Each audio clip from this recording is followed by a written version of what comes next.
Сәлем баршаңызға, менің каналыма қош келдіңіздер. Бүгін сіздермен фунчоза салатын дайындайтын боламыз. Өзімнің көп жылдардан бері жасап келе жатқан тәсіліммен бөлісетін боламын. Видеоның соңына дейін қарап, менің каналыма тіркеліп, қоңырауша белгісін басып кетуді ұмытпаңыздар. Ең алдымен бізге керек болатын барлық заттарды дайындап аламыз. Фунчоза қамырының үстіне қайнап тұрған ыстық суды құямыз, бетін жауып 10-15 минутқа қалдыратын боламыз. Ашып қарап тұрамыз, жұмсап дайын болған кезде суын төгетін боламыз. Енді осы аралықта біз етті үлкендеу жұқа бөліктерге бөліп турап аламыз. Пиязды да майда бөліктерге бөліп турап аламыз. Болгар бұрыштарын да жұқалау, ұзындау етіп турап аламыз. Менде көк, қызыл түстері өте әдемі шығады. Қиярды да ортасынан теңде екіге бөліп, майдалап, жұқалап турап аламыз.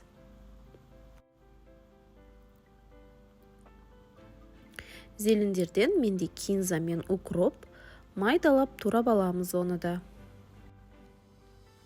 Барлық заттар дайындап болып, енді табаға азырақ май құйып, қыздырып, етті салып, кішкене қызартырып қуырып аламыз.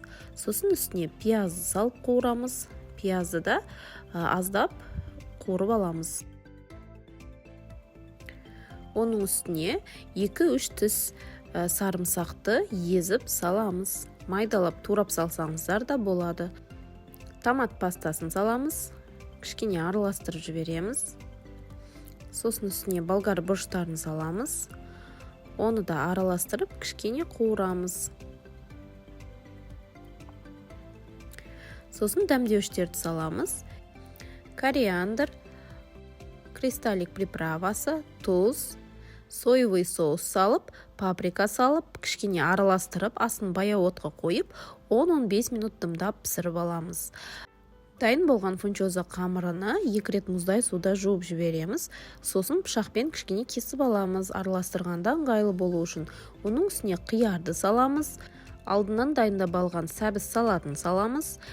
Укроп мен кинзаны саламыз. Үстіне қуырып алған етімізді саламыз. Енді барлығын жақсылап араластырып алатын боламыз.